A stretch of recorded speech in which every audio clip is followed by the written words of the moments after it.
फूल policy की viewers, एकता की शक्ति से निपटने के लिए अंग्रेज जब भारत आए तो उन्होंने इसी पॉलिसी का इस्तेमाल किया था। भारत से पहले उन्होंने दक्षिण अफ्रीका में गोरे और काले में भेद कर लड़वाया। भारत में पाकिस्तान वाले नासूर को जिंदा करवाया, हवा दी। हिंदुओं की जातियों को छोटे और बड़े, उच्च और तुच्छ के पैमाने में बांटकर खाई पैदा कर डाली। अंग्रेजों की लगाई वो आग आज तक धधक रही है, क्योंकि तब की जातियों वाली खाई आज तक वोट बैंक वाले गोते लगा रही है।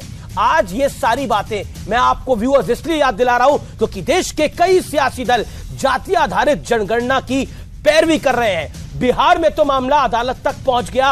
हाल ही में पटना हाईकोर्ट ने जातिगत जनगणना के खिलाफ दायर 6 याचिकाओं को खारिज कर दिया। इसका मतलब साफ है कि बिहार में अब जातिगत जनगणना होगी। बिहार सरकार का तर्क है कि इस जनगणना के जरिए यह पता लगाया जाएगा कि किस जाति को सरकार से कितनी मदद की आवश्यकता है।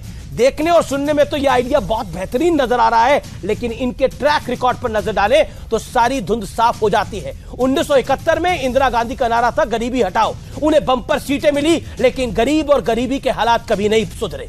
फिर मंडल कमीशन वाला दौर आया।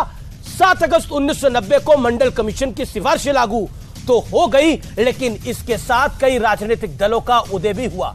कोई खुद को दलितों वाला दल बताने लगा, कोई ओबीसी की राजनीति का सूरमा बन गया। कुछ पार्टियों ने एससी एसटी वाली आबादी पर नजरें गड़ा ली, यानी सबकी अपनी विचारधारा और वोट बैंक वाली दुकान सज चुकी थी। लेकिन 2014 के बाद जनता ने इस पैटर्न से वोट किया।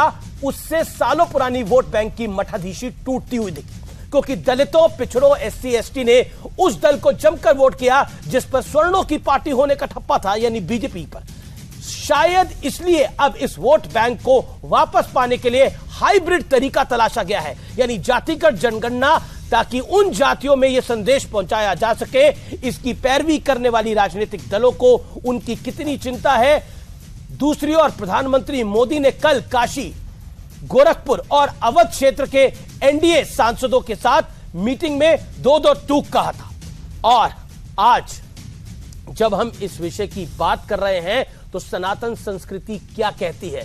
सनातन संस्कृति में भगवान राम मर्यादा पुरुषोत्तम है, शबरी भी है, तुलसीदास भी है, और तो और रावण जिसका वध होता है वो ब्राह्मण था।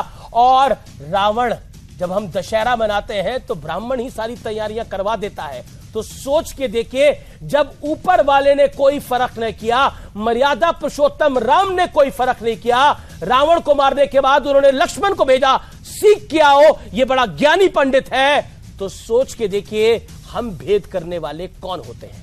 नमस्कार।